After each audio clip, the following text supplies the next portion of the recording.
Hack to skill के लिए उनके डिस्कॉर्ड चैनल के ऊपर एक इंट्रोडक्शन टू वेब 3.0 सेशन किया था इंग्लिश में, वो आपको दिखाने जा रहा हूँ। Okay, let's start with the session now. So, hope you're all doing great. And today we are back with another amazing session on Web3. So, we are here to know what exactly is Web3. We have been playing quizzes all these weeks, and we had questions regarding why Web3 is called Web3 and what are the future possibilities and why is it creating a lot of buzz around. We have a blockchain expert speaker today, Vijay Kir, who is a certified blockchain expert. Okay, so I will not waste your like our precious time, right? Talking about who I am and what I do, because we are here to discuss Web 3.0 and not me, right? So the whole one thing that I would like to tell you guys, like the whole Web 3 cannot be covered in just 1 hour, right? So you guys are smart enough to know that it is like almost impossible to cover the whole Web 3 in 1 hour. So I will try to compress the information as much as possible, so we can like just cover it in the given time, right? You guys watch Hollywood movies, right? Everyone watch Hollywood movies. So there is one particular movie that I find very similar to how Web3 work. The movie name is Ready Player One. You must watch it to understand the concept of metaverse and virtual world, right? So any of you play any of this game? PUBG, Free Fire, Call of Duty. So if you guys have played or like seen videos of these games, this is the virtual world, how it looks, right? But you cannot buy real products inside the game, and you have very limited controls. Things will get more clear toward the end of this session, along with the scope of career in Web3, right? So let's start with the very basic thing. What is internet? So we all use internet in our daily life, right? We are using right now for this session, and according to a report, an average internet user spends at least 7 hours a day being online, watching YouTube, Instagram, doing FB, and like there are some generous people on Twitter as well. But what exactly is internet? That is, network is a web of websites, right? Where we share data with people even if we don't know them. The internet, like, it was not like this always. You cannot send a tweet or make a video that can reach millions of people globally.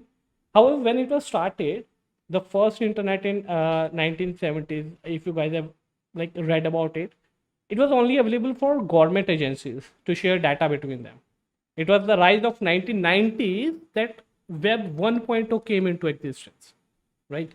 And then Microsoft came with Windows 95, Amazon, eBay, and a few more companies took this as an opportunity while the rest of the world was still afraid of it.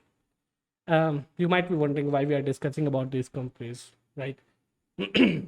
Because what we are going to discuss will not be clear without answering the question, why do we need it? Why we need Web 3.0? Or else we are like, right now we are absolutely comfortable with the current version of internet. We have social media, we have news websites, we can make our own website. What else we need? There is more to come. So when there were only a few websites and the normal user could only read the information, there was absolutely no way you could have commented or given a review like people do all the time now. The tasty food, beautiful websites, amazing people, like amazing places and like people, right? So this was the era of Web 1.2, when a user was only able to read, but they were not able to write. So it was static internet. Then came the Web 2.0, and user got the ability to write, share, comment, add reviews. Yeah, right. Right now we are using Web 2.0, and according to a report, there were 3.4 billion internet users in 2016, which grew to 4.5 billion in 2020. The current internet system, the internet Web 2.0, is centralized and is controlled by tech giants. Now we can make friends from different part of the world, or we can talk with complete strangers on video calls without sharing any information with them. But are we really in control of our information? Is there any really a privacy? Whenever you visit a site, you see similar messages, right? Mostly at the bottom of the screen. What is all this? Every website is fetching data from your device. Like, has this ever happened with you? Like, you were doing some window shopping on of some product on Amazon, and after a while, when you open some website, the same product ad is being served to you. Like, that happens with all of us. But how? They capture cookies, right? They get the data from your system, right? So cookies can actually, like, they actually help to get the ads based on your interest and browsing history. However, there are like different kind of cookies that can fetch almost every data about you. So is your data safe? That is the biggest question. You have saved your name, email, address, phone number, PAN card, Aadhaar card. Like, what information is left that you have never entered on some website? Like, even going to incognito mode is not going to like help. That is still not safe. So Web3 is actually going to provide high security to the data, because the servers will be distributed across the internet and data will not be stored in a single point of storage. You will not need your email address to sign up for websites. That is something else. That is a part of Web3, like decentralized network. Your Web3 wallet is enough for everything. If you have to read about like Web 3.0, blockchain and crypto, they are definitely there, right? If you are studying about Web3, you will read these words there: blockchain, crypto, because blockchain, crypto, and Web3, they are interconnected. So, what is blockchain? This is the dictionary definition of blockchain, right? Let's just read this: a system in which a record of transaction made in Bitcoin or any another cryptocurrency are maintained across several computers that are linked in a peer-to-peer network. Like, just like the internet is made of different networks connected together, blockchain is a system of storing data where the blocks are used to store information and are distributed over the network of computers known as nodes that may be situated anywhere. So, because the data is distributed across the network, it is impossible to hack, steal, or like change the data that is already written on the blockchain. To write any data on the blockchain, we need to pay some gas fee. For this, we have to use the native token of that blockchain, known as crypto or cryptocurrency. Why exactly we need 3.0? Because we are tired of the intermediate parties stealing and selling our data. Just like somebody was just saying कि data leak हो जाता है, तो वो data leak इसीलिए होता है क्योंकि उन कंपनीज के पास हमारा डाटा है. But what if those companies could not get our data, or at least we had the control what kind of data we want to share with these companies? You want to watch videos, you go to YouTube, there you see ads which generate revenue for the creator. However, most of it is taken by YouTube, right? So what if there was no YouTube? What if there was some website which does not show ads and which does not capture your data? But in return, like, if you are watching videos there, they will incentivize you to watch the videos. It sounds odd, but it is true in Web3. Okay, so like let's talk about the key features that Web3 holds. So the first thing is semantic web. What is semantic web? It simply means that the web would be able to understand your feelings and not just the words you say. With the help of machine learning, the web will rise like a friend who understands when you are being funny or sarcastic. Many times we say something which has a completely opposite meaning, right? The web will understand. It will be able to understand what meaning you are referring to. The second thing is artificial intelligence. We are all aware of this thing. Who does not know about AI, right? With the use of semantic abilities and AI, the web will improve in smartness. Computers will be able to crack jokes as well as do sarcasm, means like they will become more like human. They would be able to understand the feelings and much more. The 3D graphics, right now if you go on any website, you can see like 2D graphics, right? We can like in some 3D animation softwares we can see the 3D, but have you, if you have like seen the AR VR things, you would understand what I am saying. The use of AR and VR, virtual and augmented reality, will give a real life experience of everything.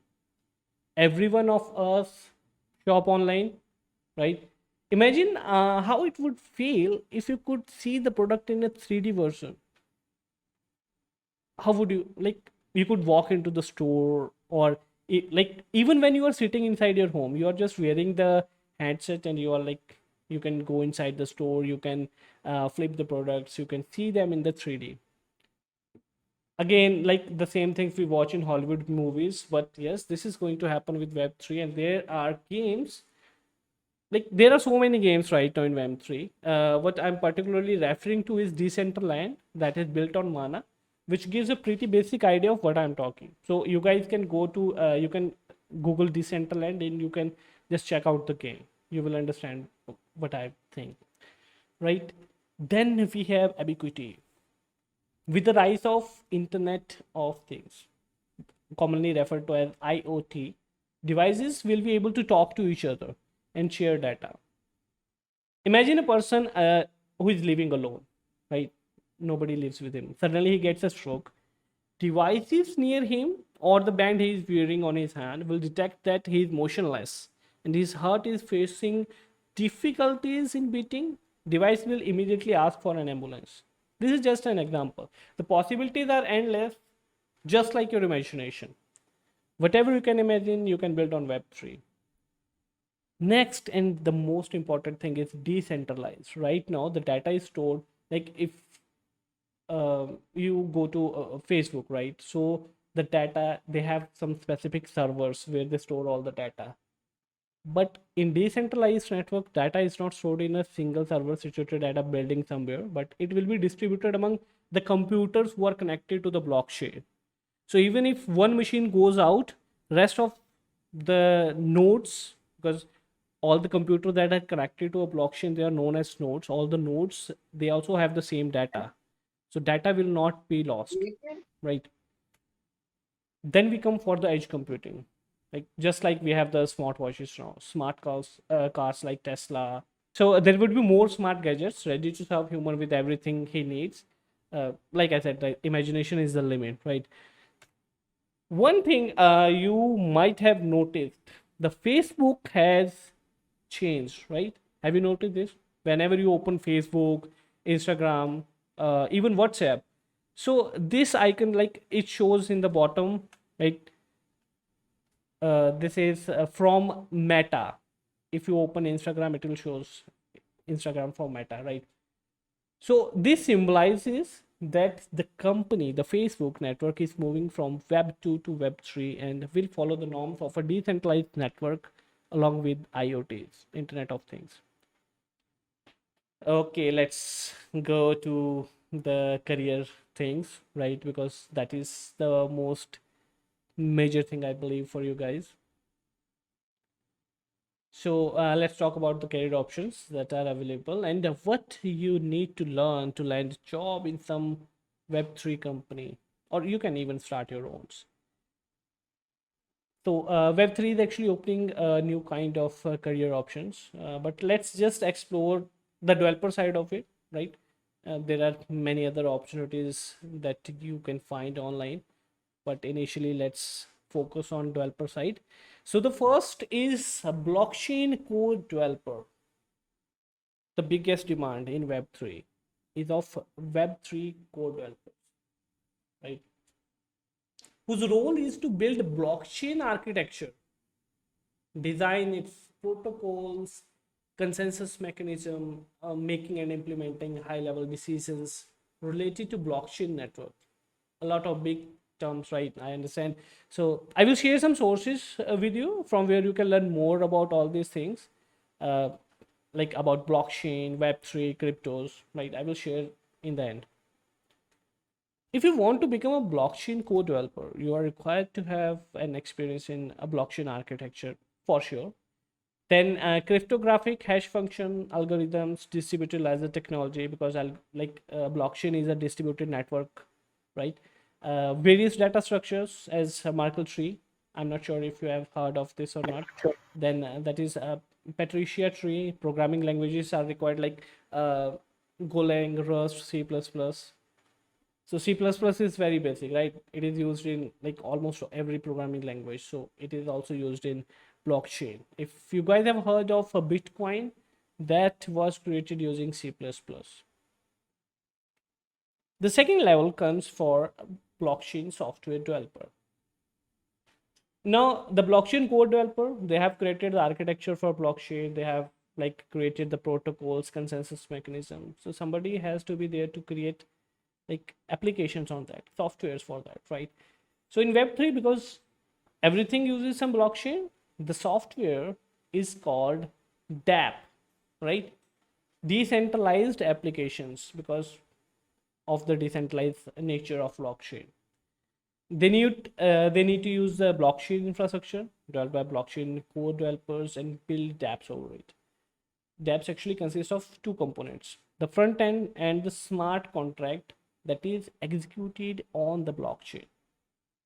For this, they will need experience in various development tools. Mazed, that is actually a wallet by Ethereum. That is a very essential tool for Ethereum developers. Solidity, Remix, Truffle, Ganache, Embark. These are like some of the examples of the tools. Very important, once again, backend developers, right? This is a great opportunity. So this is like similar to any other tech company, with the main difference of using blockchain as database. So because we earlier discussed that blockchain is used to store data, right? The front end user cannot see the blockchain. However, they interact with it using various APIs and service providers for each and every transaction they do. It is the responsibility of the backend dev to make sure that the dApp or decentralized application can successfully fetch and deliver data to various service providers and communicate directly with the blockchain. For this, you will need JavaScript, ES6, Node.js, and Express.js. There are chances you might need to work with IntelliJ. You should understand how cryptos work and have experience with REST APIs, relational database like PostgreSQL and MySQL. DevOps, like as a DevOps engineer, you will be in charge of facilitating seamless delivery of a high quality product and updates to end users, and do it fast. Like you will have to help coders to do what they do, like coding, right? While ensuring that the right code gets into the place. You will also deal with the infrastructure maintenance, monitoring, process automation, CI/CD, building and delivering software from GitHub to servers. It usually preferred that you have experience in AWS services. These days, every company is using AWS services, right? So you will need Fargate, API gateway, EC2, Elastic Cache, Lambda, right? Auto scaling, cloud font. So there are a lot of things that a person who wants to work as a DevOps, they will need that thing. If the person has platform automation and deployment, Ansible, Docker, so if these skills they have, that would be a great bonus for the person. For a senior level, infrastructure as a code, Terraform, ELK, Grafana, Bash, Python, Node.js, scripting language, these things are required, right? And then we have the UX and UI designers. So every product needs a design, right? Every product needs an interface, even the like blockchain products, because ultimately there would be some dummy people like me who have to use these products, right? So it is very much required that the UI UX designer follow the KISS principle. Keep it simple, stupid. Make it simple but flexible. That function, because like what is the function here? Like we have to go for the mass adoptions. So what skills would be required for the designer? You should have the experience working with Sketch, Figma, XD, or any other design tool.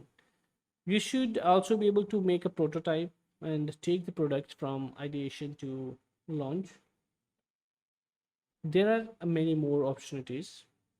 That includes product managers, mobile developers, QA engineers, marketers, sales, lawyers, finance advisors, business developers, human resource, and it will keep going on. With the rising tech, more roles will appear in demand, right?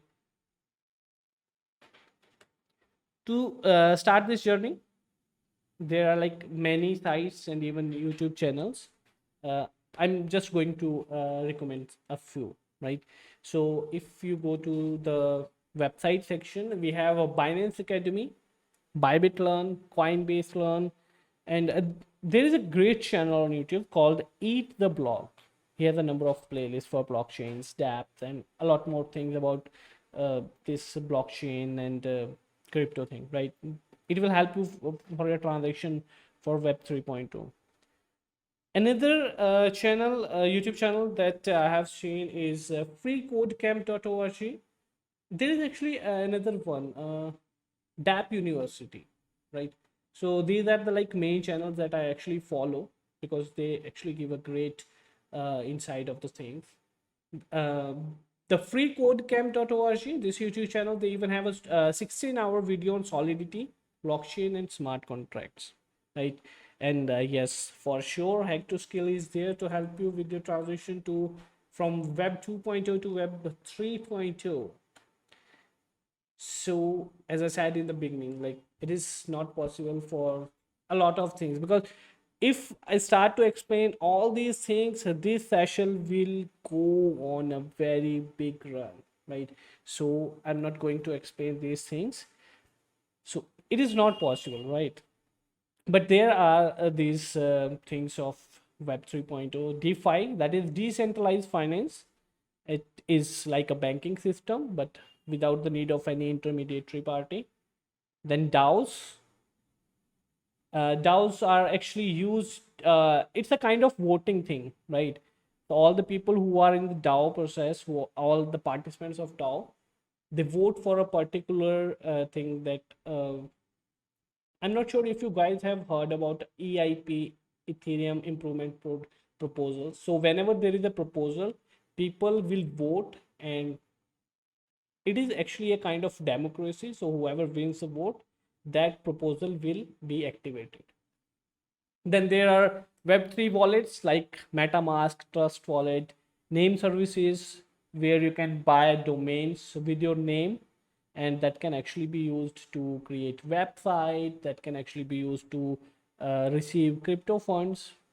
So that is Ethereum name service and unstoppable domains. These are two examples. A new thing is coming, that is Shardium, that is being developed, right? They will also be providing this name services.